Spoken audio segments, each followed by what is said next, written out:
Hello everyone, welcome to channel learn with ease.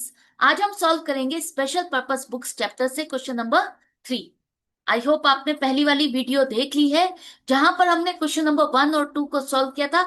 साथ में समझा था कि स्पेशल पर्पस बुक्स हैं क्या, मतलब सब्सिडरी बुक्स हैं क्या, इसमें आप कौन सी ट्रांजेक्शन्स को रिकॉर्ड करोगे, फॉर्मेट क्या है। अगर अभी तक आपने नहीं देखा है, नहीं समझा है, तो जल्दी से पहले उस वीडियो को देखो, ताकि आगे के क्वेश्चन आपके लिए सुपर इजी हो जाए। ये आपका चैप्टर नंबर 11 टीएस ग्रेवाल की बुक से class 11 accounts. Online classes, online tuitions के लिए आप मुझे इस नंबर पर व्हाट्सएप कर सकते हो अपना नाम और क्लास। और आप अगर सॉल्यूशन ढूंढ रहे हो टीएस ग्रेवाल और डी के गोयल न्यू एडिशन बुक के, तो उसके लिए आपको चैनल के होम टैब पर क्लिक करना होगा और आपको सभी चैप्टर्स की प्लेलिस्ट विजिबल होगी। इसके बाद अगर आप एमसीक्यूज चाहते हो, उसे सॉल्व करना चाहते हो, तो पोस्ट सेक्शन में चेक करो, वहां पर आपको एमसीक्यूज क्विज की फॉर्मेट में मिलेंगे, जहां पर आप अटेम्प्ट करके प्रैक्टिस करके इनको भी स्ट्रॉन्ग कर सकते हो। और एमसीक्यूज के सॉल्यूशंस चाहते हो तो वो भी है शॉर्ट सेक्शन में। तो बहुत कुछ है चैनल पर, विजिट द चैनल। अच्छा लगे तो शेयर और सब्सक्राइब जरूर करना। क्वेश्चन नंबर 3 में कमल, जिसके बिजनेस की ट्रांजैक्शंस आपको दी है और आपको इसे परचेज बुक में रिकॉर्ड करना है। तो परचेज बुक में कौन सी ट्रांजैक्शंस रिकॉर्ड होती है? जो आपने सामान क्रेडिट पर परचेज किया, उधार में परचेज किया। क्या कोई भी सामान उधार पे परचेज किया वो सारा कुछ परचेज बुक में रिकॉर्ड होगा? नहीं। दूसरी कंडीशन है कि जो आप स्टॉक परचेज कर रहे हो, जिसमें आप ट्रेडिंग करते हो, अगर आपने स्टॉक को क्रेडिट पर परचेज किया है तो वही आपको परचेज बुक में रिकॉर्ड करना है। अगर आपने कोई और एसेट खरीदी है या कोई और सर्विसेज ली हैं, क्रेडिट पर ली हैं, तो वहां उस चीज के लिए आप परचेज बुक में रिकॉर्ड नहीं करोगे। तो सबसे पहले तो आ जाते हैं परचेज बुक के फॉर्मेट पर, जो कि आपको याद होगा कि पहले आपको डेट लिखनी है कि कौन सी डेट को सामान खरीदा, उसके बाद पर्टिकुलर्स में किससे सामान खरीदा, क्या सामान खरीदा, इनवॉइस मतलब bill number, ledger folio number मतलब यहां से आप आगे जिससे सामान खरीद रहे हो उसके अकाउंट में भी तो पोस्टिंग करोगे। तो वो कौन से पेज पर पोस्टिंग की है, डिटेल में आप लिखोगे कि एमआरपी क्या है, क्या आपको कोई डिस्काउंट मिला है, वो सब कुछ माइनस करने के बाद फाइनल आपको कितने रुपए का सामान मिला है, परचेज कितने की है। इसके बाद अगर आपने फ्रेट की सर्विसेज ली है या कोई पैकिंग एक्सपेंसेस के लिए पेमेंट की, वो भी आप लिखोगे और टोटल आउटर कॉलम में आ जाएगा। जैसे कि यहाँ पर वीडियोकॉन इंडिया लिमिटेड से हमने सामान खरीदा 1 अप्रैल।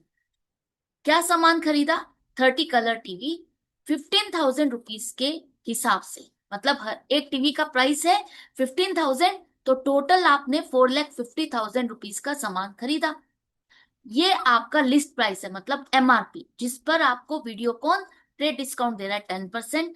तो 10% 45,000 को माइनस करोगे, तो इसके बाद आपकी परचेज जो रिकॉर्ड होगी वो 4,05,000। इसके बाद वीडियोकॉन ने कहा कि अगर मुझे ये आपका सामान आपके गोडाउन तक पहुंचाना है तो इसके फ्रेट चार्जेस लगेंगे 2,000। तो 2,000 आपने फ्रेट के कॉलम में लिखा, तो टोटल 4,07,000 आउटर कॉलम में आ गया। अब सबसे बड़ी कंफ्यूजन जो आपको होती है ना, ये फ्रेट की होती है कि फ्रेट हम यहाँ पर क्यों रिकॉर्ड कर रहे हैं। परचेज बुक में तो हम क्रेडिट परचेज को रिकॉर्ड करते हैं, फ्रेट की तो हमने पेमेंट कर दी होगी ना। नहीं, कई बार आप जहां से आप सामान खरीदते हो उसी डीलर से, उसी शॉपकीपर से आप कहते हो कि आप ये सामान मुझे मेरी फैक्ट्री तक पहुंचा देना और उसके फ्रेट चार्जेस आप चार्ज कर लेना। तो जो बिल आपके पास बन के आता है ना, वो सामान के साथ साथ आपके फ्रेट चार्जेस को ऐड करके दिया जाता है। तो वीडियो कौन से जो आपको बिल मिला है टोटल 4,07,000 का मिला है। 2,000 रुपीज अभी आपने पे नहीं किए। अगर आपने फ्रेट की पेमेंट कर दी होगी तो क्वेश्चन में आपको क्लियरली दिया होगा। और जो फ्रेट आपका परचेज के साथ, क्रेडिट परचेज के साथ अटैच होकर के आ रहा है, आपने इसको पार्टी को पेमेंट नहीं की, तो वो आप परचेज बुक में अलग से कॉलम में लिखोगे। क्लियर है? अब तो डाउट खत्म हो गया। इसके बाद नेक्स्ट आपने 15 अप्रैल को सोनी इंडिया लिमिटेड से सामान खरीदा। 10 कलर टीवी आपने खरीदे 20,000 रुपीज के हिसाब से। तो टोटल आपके टीवी हो गए 2 लाख रुपीज के। अब यहाँ पर सोनी लिमिटेड भी हमको ट्रेड डिस्काउंट देना है 10%। तो 10% माइनस करने के बाद 1,80,000 का आपने सामान खरीदा, ये तो हो गई परचेज। सोनी इंडिया लिमिटेड से हमने कोई फ्रेट की डील नहीं की है, फ्रेट के चार्जेस नहीं है, तो उनको ब्लैंक छोड़ दो, टोटल के कॉलम में लिखोगे 1,80,000। नेक्स्ट, आपने म्यूजिक इंडिया लिमिटेड से सामान खरीदा, म्यूजिक सिस्टम खरीदे 10,000 रुपीज के हिसाब से, तो टोटल 1,00,000 रुपीज का सामान खरीदा। यहां पर भी हमें ट्रेड डिस्काउंट मिला है 15,000 रुपीज का, तो परचेज आपका 85,000 से रिकॉर्ड होगा। टोटल में आ जाओ 85,000। लास्ट में एक और बार हमने वीडियोकॉन इंडिया लिमिटेड से डील की है। यहां पर अब हमने वॉशिंग मशीन खरीदी, 5 वॉशिंग मशीन्स 15,000 रुपीज के हिसाब से, तो टोटल मशीन हो गई आपकी 75,000। 75,000 अब वीडियोकॉन से खरीद रहे हो तो वापस से आपसे ट्रेड चार्जेस लिए जा रहे हैं। ट्रेड डिस्काउंट आपको मिला 20%, इसको माइनस करना मत भूलना। तो 60,000 की परचेजेस है, 1,000 का फ्रेट, टोटल 61,000। अब सारी ट्रांजेक्शन्स को रिकॉर्ड करने के बाद एंड ऑफ द मंथ आप क्या करते हो, परचेज बुक से क्रेडिट परचेज का टोटल परचेज अकाउंट में ट्रांसफर करोगे। परचेज अकाउंट जो आपके लेजर अकाउंट में आप मेंटेन कर रहे हो, इसी परचेज अकाउंट में आप कैश की जितनी भी परचेजेस है उसको रिकॉर्ड करते हो, और परचेज बुक से यहाँ मंथली टोटल आप ट्रांसफर करोगे कि हमने ड्यूरिंग द मंथ इतने अमाउंट का क्रेडिट परचेज भी किया है। फ्रेट के अकाउंट में फ्रेट आप ट्रांसफर करोगे। इसके बाद जिस पार्टी से आपने सामान खरीदा है उनके अकाउंट में भी लिखोगे। किस तरह से, क्वेश्चन में आपसे लेजर पोस्टिंग भी पूछी है। तो लेजर पोस्टिंग में सबसे पहले हमने वीडियोकॉन से सामान खरीदा, तो वीडियोकॉन इंडिया लिमिटेड का अकाउंट ओपन करोगे। लेजर में आपके दो साइड होते हैं, लेजर अकाउंटिंग आप सीख चुके हो, लेजर पोस्टिंग आप सीख चुके हो, तो वही लेजर अकाउंट का फॉर्मेट आपको बनाना है, डेबिट और क्रेडिट दोनों साइड बनाना है। तो वीडियोकॉन क्या है, जिससे आपने सामान खरीदा, क्रेडिटर है, आपने अभी पेमेंट नहीं की, तो लाइबिलिटी है तो क्रेडिट बैलेंस होगा, क्रेडिट साइड पर आप लिखोगे बाय परचेजेस अकाउंट 4,05,000।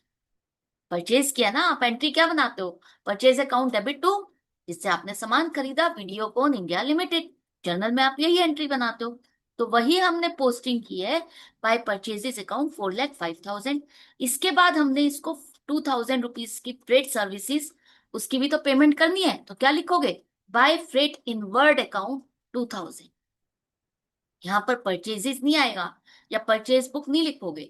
ये किस चीज के लिए है, 2,000 रुपीज फ्रेट इनवर्ड। ये जो फ्रेट के चार्जेस हैं आप परचेज में ऐड नहीं करते हो, इसके लिए आप अलग अकाउंट मेंटेन करते हो, वहां पर आप ट्रांसफर करो। ठीक है। नेक्स्ट है आपका सोनी इंडिया लिमिटेड, इसका अकाउंट खोलो। सोनी इंडिया लिमिटेड में 15 अप्रैल को आपने सामान खरीदा बाय परचेजेस अकाउंट 1,80,000। इसके फ्रेट नहीं है तो सिर्फ आप यही रिकॉर्ड करो। इसके बाद म्यूजिक इंडिया लिमिटेड से आपने 20 अप्रैल को सामान खरीदा बाय परचेजेस अकाउंट 85,000। जो नेट अमाउंट थी ना, ट्रेड डिस्काउंट तो आप रिकॉर्ड ही नहीं करते हो, तो जो नेट अकाउंट अमाउंट आ रही है आपकी परचेज के कॉलम में, कॉस्ट के कॉलम में, वो आपको यहाँ पर लिखनी है। और लास्ट ट्रांजेक्शन वीडियोकॉन के साथ थी 30 अप्रैल को बाय परचेजेस अकाउंट 60,000 और बाय फ्रेट इनवर्ड अकाउंट 1,000।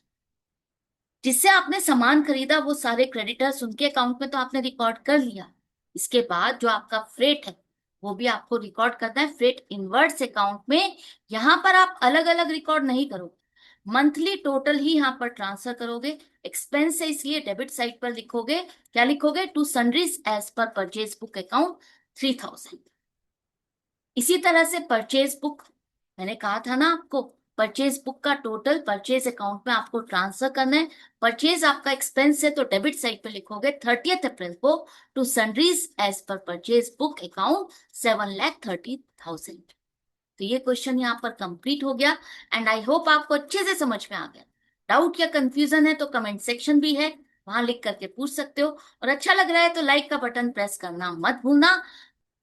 और अगर आपने अभी तक चैनल को सब्सक्राइब नहीं किया है, बेनिफिट तो हो रहा है लेकिन सब्सक्राइब नहीं किया, तो जल्दी से सब्सक्राइब कर दो। जैसे मैं आपकी ग्रोथ के लिए आपकी हेल्प कर रही हूँ, उसी तरह से आप भी मेरी ग्रोथ में मेरी हेल्प करो, ताकि वो मुझे मोटिवेट करें आपके लिए और बेटर करने के लिए।